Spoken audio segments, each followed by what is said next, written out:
बात करेंगे शब्द नंबर 35 पे, जो बड़ा गहरा अर्थ लिए हुए है। सबसे पहले हम बात करते हैं इस शब्द के प्रसंग की। एक योगी वेशधारी व्यक्ति गुरुजी के पास आया और बोला कि देव बताइए कि वेदों का ज्ञान सही है या जो आप हमें ज्ञान दे रहे हो वो सच्चा ज्ञान है। तो हमें अंतर बताइए कि कौन सा ज्ञान सही है। तब गुरु महाराज ने उसकी मनोस्थिति को समझते हुए ये शब्द कहा। जो मनोस्थिति उस योगी वेशधारी व्यक्ति की थी, वो स्थिति आज हमारी भी है। आज हम देखते हैं कि हर जगह ज्ञान की भरमार है। हम किताबों से, इंटरनेट से, साधु संतों से, गली मोहल्लों में होने वाली कथाओं से बहुत सारा ज्ञान अपने पास इकट्ठा कर लेते हैं और हमें समझ ही नहीं आता कि कौन सा ज्ञान सही है और कौन सा नहीं है। तब आज की जो गुरु महाराज की पंक्तियां हैं वो हमारी इन सभी शंकाओं का निदान करती है। गुरुजी कहते हैं, बल बल भणत वयासु नाना अगम न्यासु, कि तुम्हें बहुत से विद्वान, भणत का मतलब कहने वाले, मिलेंगे। व्यासु का मतलब होता है विद्वान, जो शास्त्रों के ज्ञाता है, कि शास्त्रों के ज्ञाता के द्वारा तुम्हें बहुत सारी बातें बताई जाएगी। नाना अगम न्यासु, लेकिन उसके शब्दों में जो अनेक प्रकार का रहस्य छिपा हुआ है, अगम न्यासु, तुम उसको नहीं समझ पाओगे। क्योंकि कोई व्यक्ति चाहे कितनी बार वेदों का, ग्रंथों का, शास्त्रों को पढ़ ले, लेकिन केवल पढ़ने या दोहराने से ज्ञान नहीं मिलता। सच्चा ज्ञान केवल रटने से नहीं आता है, बल्कि जब तक हम उसे हृदय में उतार कर अपनी सोच का, अपने जीवन का हिस्सा नहीं बनाते ना, तब तक नाना अगम न्यासु, हम उसकी गहराई को नहीं समझ सकते। वो केवल ऊपरी स्तर पर ही रहता है। यानी सच्चा ज्ञान तो वो है जो हमें अंदर से बदले, हमारे जीवन को दिशा दे, हमारे अवगुणों से हमारा परिचय करवाए और जिसके माध्यम से हमारी कथनी और करनी एक हो सके। यानी वही ज्ञान सच्चा जो हमारे जीवन को बदले। आगे गुरुजी कहते हैं, नाना उदक उदासु बल बल भई निरासु, या उदक का अर्थ होता है जल।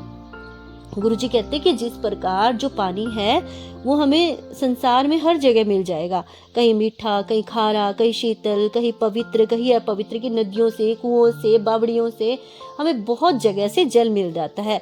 उसी तरीके से इस जल की भांति ज्ञान भी संसार में हर जगह उपलब्ध है। हम केवल ज्ञानी बनकर उसको इकट्ठा करने में लग जाएं तो हमारे दिमाग में जानकारी इकट्ठी हो जाएगी, हमारा दुख नहीं खत्म होगा उससे। जिस तरह जल को हम पिए नहीं तो हमारी प्यास नहीं बुझती, उसको इकट्ठा करने का कोई फायदा नहीं है, जल को पीने के बाद ही प्यास बुझेगी। इसी तरीके से जब तक जीवन में हम ज्ञान को धारण नहीं करेंगे, तब तक वो ज्ञान हमारे जीवन के दुखों का अंत करने में सहायक नहीं होगा।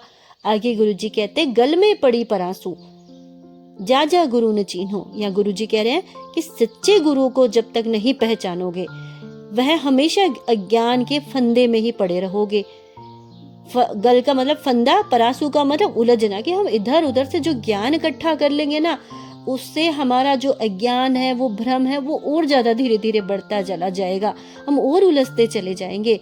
इसीलिए सच्चे गुरु को पहचानना जरूरी है। और यहाँ गुरु को पहचानने का अर्थ केवल उसके नाम और रूप को जानना नहीं है, बल्कि उसके ज्ञान का, शिक्षाओं का, उनके दिखाए गए मार्ग को अपने जीवन में स्वीकारने से है। हमारे गुरुजी ने हमें जैसा जीवन जीने के लिए प्रेरित किया है, हमें नियमों में बांधा है, जो नियम हमारे लिए एक रक्षा कवच है, और उनके अनुसार जब हम जीवन जीते हैं, गुरुजी की वाणी का अनुसरण करते हैं, तो वो हमारे लिए सच्चा ज्ञान है। आगे गुरुजी कहते हैं, तैया सींचा ना मूलू कोई कोई बोलत थूलू। जैसे कोई पेड़ सूख रहा है, यदि कोई व्यक्ति उसकी जड़ों को पानी पहुंचाए बिना केवल उसके पत्तों और टहनियों पर ही जल छिड़कता रहे, तो क्या वो हरा भरा हो जाएगा?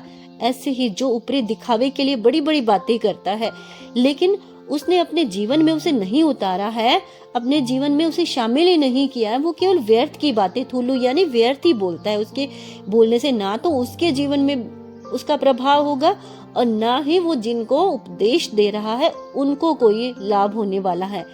ज्ञान का असली सार तो तब प्रकट होता है जब हम हमारे जीवन को बदलें, हमारे विचारों को, भावनाओं को, वाणी को पवित्र करें, हमारी आत्मा को प्रकाशित करें।